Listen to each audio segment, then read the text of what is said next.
My sister-in-law invited me on a family vacation, but her cruel prank at the airport triggered my past trauma and tore the family apart.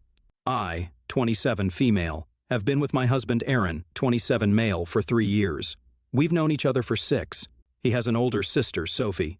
And that's who's caused this entire commotion in the family that I'm going to talk about. So 3 weeks ago, Sophie asked me if I'd be willing to accompany her on an all-women family holiday to Spain with her, my mother-in-law, and my husband's cousin Nadia, 27 female. Nadia and Aaron are a lot closer than he and Sophie, in spite of being first cousins as opposed to biological siblings, because they were in the same grade and went to the same high school. As a result, I'm a lot closer to Nadia as well. Initially, I wasn't too inclined to go on a family vacation because I didn't think it would be that fun with Sophie and my mother-in-law. But afterwards, Nadia and I had a chat, and she told me that she wanted a break, so she was willing to go and wanted me to come along too. She convinced me, and I agreed to go on the trip. Sophie was the one sponsoring the flight tickets and the stay at the hotel, which wasn't a problem for her whatsoever because she was filthy rich thanks to her husband, who's a neurosurgeon.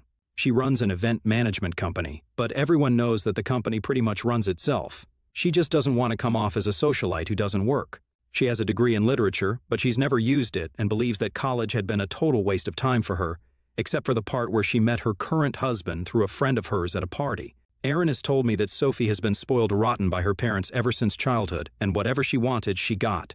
That has extended into adulthood, and even now, she thinks that just sulking, pouting, and the silent treatment will be enough to manipulate people into doing what she wants. It doesn't help that her husband and her parents still encourage such infantile behavior.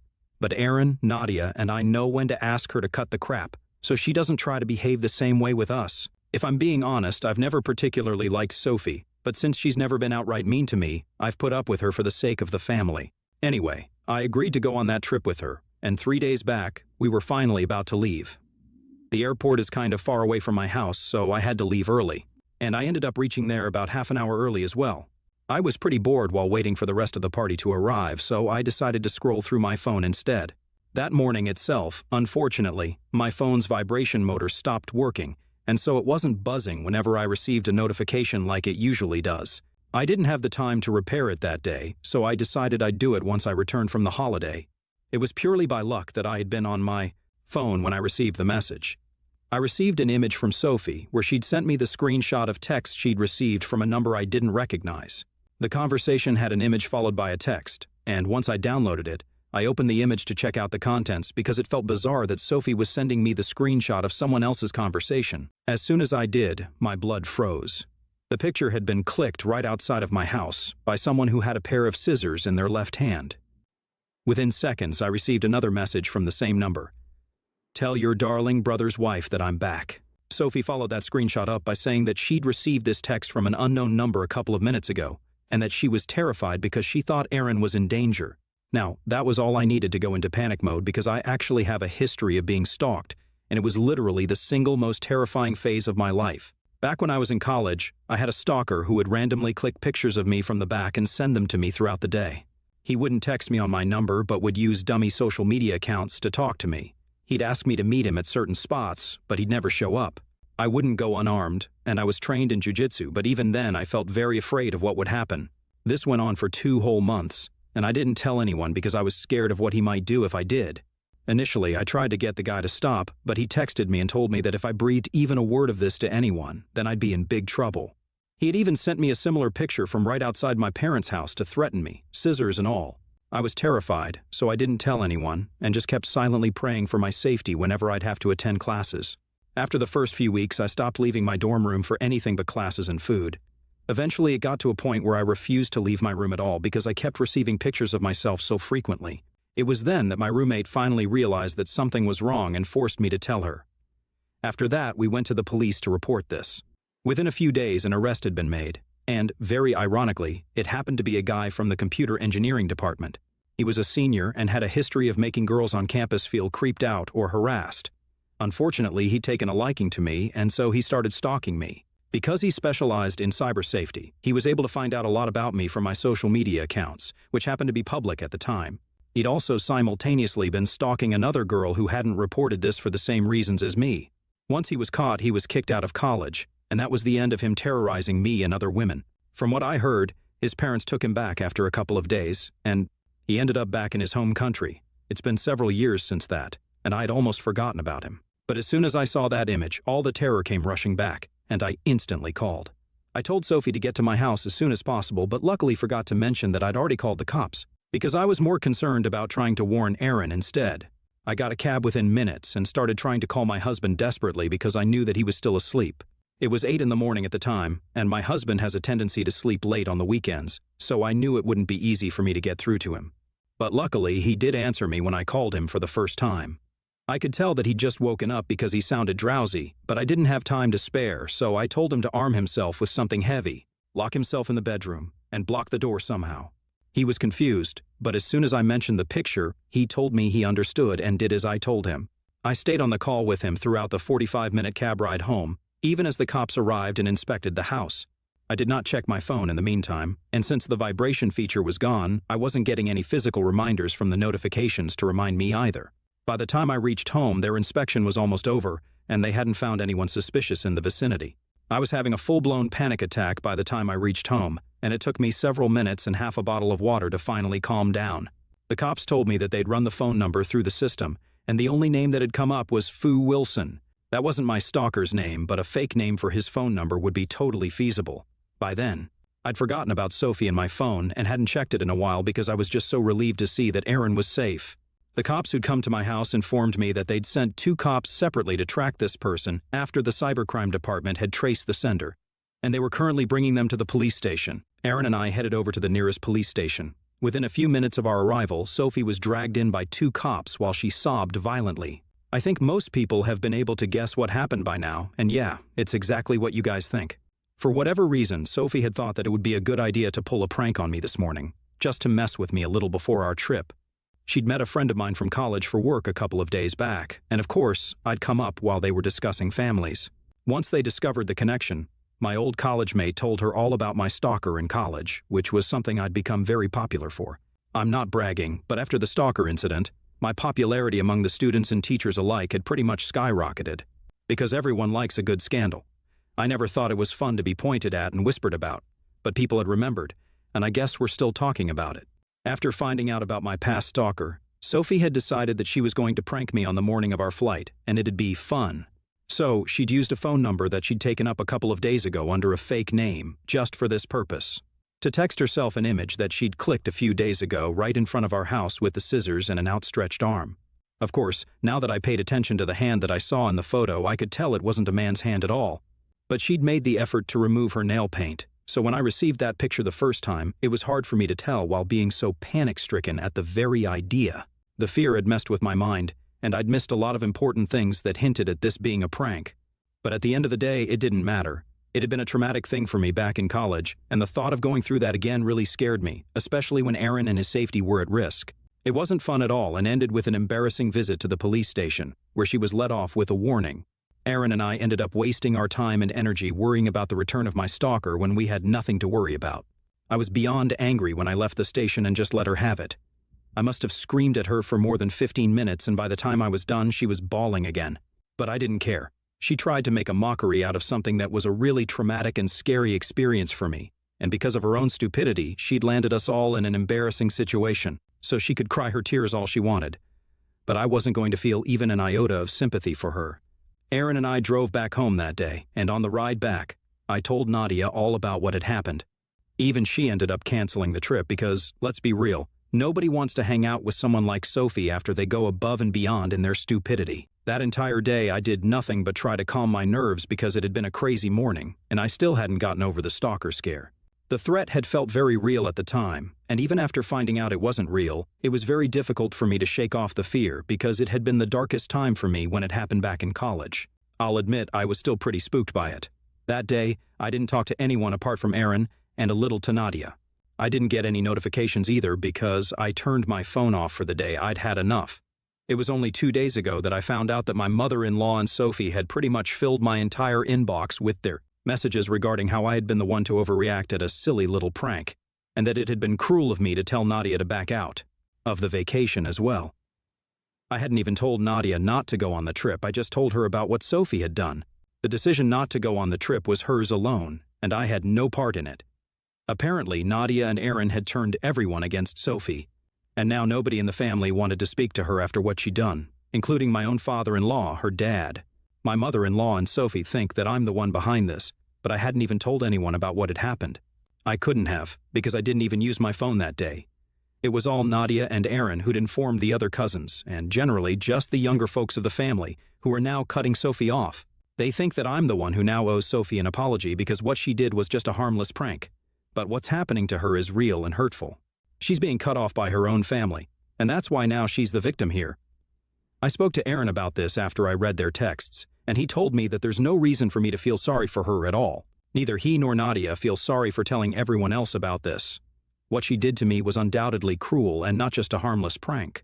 It would have been harmless if it didn't trigger my past trauma to the point of making me unable to think or do anything else for an entire day, but we all know the mental toll that it took on me. I agree, because it wasn't harmless at all. I had been paralyzed with anxiety for one whole day because of what she did, so now she deserved every bit of this. Plus, she didn't even apologize to me and just kept crying, so I don't know why she even expected me to feel sorry for her when she didn't feel sorry for me. I think that's very hypocritical of her, but I don't expect any less. After I read the text and spoke to Aaron about it, I was just going to ignore her because I had no intention of wasting my own time by speaking to her and trying to reason with her. But she just kept texting me again and again. It was clear that she was just trying to make me feel guilty about what had happened, and I knew that she fully believed that she could manipulate me into apologizing and getting the family back on good terms with her again. It just got on my nerves after a while, so in a moment of frustration, I actually ended up responding to her. I texted her back saying that I was glad that she'd chosen to play such an insensitive and cruel prank on me, because that just revealed what an awful piece of work she was to everyone, and she only had herself to thank for the situation she was in right now. I also told her that I had nothing to do with the other relatives cutting her off, but I wish I did, because then I'd have the satisfaction of knowing that I'd helped in cleaning up the trash from the family. I ended the message by saying that she was as much of a pig on the inside as she was on the outside, referring to the fact that she was slightly on the chubby side. I'm not. Generally someone who judges people by their bodies, because I have been bullied for my own body in the past for being excessively skinny. But here, I just wanted Sophie to feel bad. I knew she was insecure about her weight, so that's where I chose to hit her because I knew it would hurt. I don't know if I was too hard on her, but I did feel good after I sent that message. I tried very hard to keep my opinions to myself and my temper under control. But she just kept texting me and went on pushing and pushing until I finally lost it. So I replied to her and called her trashy because that's how I felt about her after the prank she tried to pull off. I used to tolerate her earlier despite her spoiled and insensitive behavior, but this was way beyond my tolerance. Now, I kept my phone aside after sending her that text and tried to distract myself by watching a movie. I only came back to my phone after 3 hours. When I finally checked my messages, there was a new message from Sophie, where she said that she considered me a good friend of hers all along, and that's why she'd expected me to forgive a tiny mistake of hers without her having to beg for forgiveness, since it was implied that she was sorry. I don't know what that means, but I guess that made sense to her. Then she said that if I was just going to be rude to her, then I shouldn't have replied to her at all. Instead of going out of my way to be horrible and make her feel like crap, I should have just ignored her like I was earlier. But I chose to be cruel just to hurt her, which made me just as trashy as her. I don't like Sophie much, but she does have a point, I guess, and maybe I shouldn't have said the things I said. I was just really angry with whatever she'd done, and the way she was still trying to pin the blame on me instead of accepting that she screwed up was making me feel even angrier. She's the one who kept pushing me by trying to gaslight me into believing that this was somehow my fault, and I just couldn't take that, so I guess I went a little too low. The only thing I feel bad for is shaming her for her weight because I know how bad that feels. However, I still don't think she has any right to even approach me and demand an apology after what she did to me. If she'd just been a decent person and owned up to her fault, maybe we wouldn't be here at all. Aaron doesn't think I should apologize because she deserved to be called out. She'd hurt me first, and then continued to try and hurt me by gaslighting me and manipulating me by insisting that she was somehow the victim here. He doesn't think I should even feel sorry for her. Nadia, on the other hand, does think I was a little too hard on her. So, I'm divided right now and have no clue on how to go about this. That's why I'm here to ask the Reddit community to help me out right now, because I would hate to stoop to the same levels as Sophie just to get back at her. I love Aaron, but he's not always the best person when it comes to emotional situations like these. I also love Nadia, but she's a little too emotional, unlike Aaron.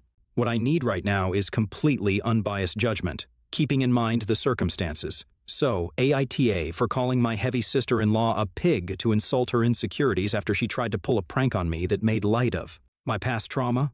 Update 1. Hey, so I read the comments on my original post, and I respect everyone's opinions.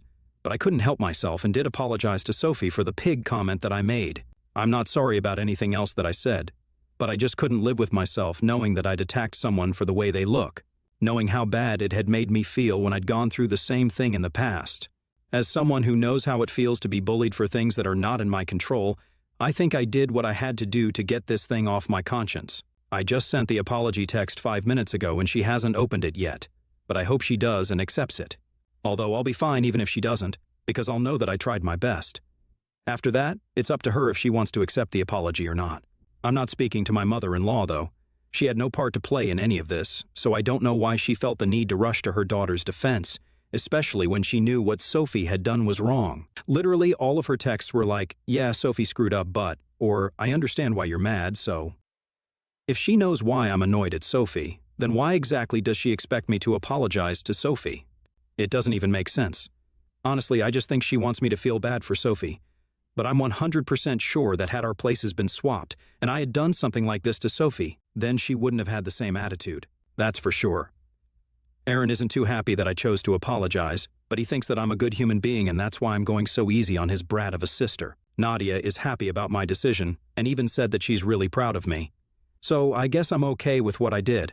Update 2, Sophie just responded to my apology. It's been several hours since I sent that text, and just half an hour ago she replied, saying that it was fine but she didn't expect any better anyway. She said that she was a little shocked, but it's fine because she understands now that we're not friends, never were, and definitely won't be in the future. For what it's worth, at least she did say that she was sorry for trying to mess with me and using something so traumatic against me. Had she known that there would be such horrible consequences, then she never would have gone ahead with the prank at all. I mean, I don't think she should have gone ahead with the prank like that in any case, regardless of the circumstances, because it's just gross and disrespectful. But at least there was an apology. She was very passive-aggressive about the whole thing, and I could tell that. She'd racked her brains to try and come up with something that would be equal parts infuriating and apologetic, and had finally concocted this sorry excuse of an apology. But hey, something's better than nothing, right? And at least this way, I don't have to continue feeling guilty about what I said, and will be able to move on without thinking about my own harsh words. I'm done and dusted with this whole episode now. Onwards, there will be no more Sophie in our lives, and that's the best thing that came out of this whole incident. Update 3. Hey everyone, so it's been about a month since the last update. Last week, Nadia found out that she was pregnant. So there was a huge pregnancy announcement party where everyone was invited, with the exception of Sophie. Nobody has spoken to or heard from her after they cut her off. She deactivated her socials for a while and had been completely MIA. But Aaron had checked in with his dad, and they reassured us that she was all right, just taking a break from everything social. At the time of the party, though, she sent Nadia a text that wished her luck on this journey that she was about to embark on. The usual best wishes for a happy and healthy pregnancy, but with a sprinkle of Sophie's classic passive-aggressiveness. She probably couldn't resist the opportunity to become the talk of the town, since there was finally a huge family event that she'd been excluded from. And so, she'd sent Nadia a holier-than-thou message about how she wished she could be there with her on such a happy occasion but couldn't because of prior commitments, completely ignoring the fact that she wasn't invited. She said that she would have loved to see me, Aaron, and the other family members once more, but she'd learned to put herself first and was trying not to let other negative energies bring her down, referring to us because apparently we were the negative ones here and not her. It was just a load of baloney, and we had a good laugh about it while reading that message. We didn't give it the satisfaction of becoming the hot topic at the party either, because we kept that text to ourselves and didn't tell anyone else. It was just ridiculous how badly she wanted to be a part of things but wouldn't apologize at all. She can choose to suffer in silence, but clearly that's too much for her to handle. We'd really thought that she'd changed for the better after her social media detox. Maybe she'd introspect and become a better person. But nah, she's still Sophie. Good for her, I guess. At least we were entertained by her wonderfully hilarious text.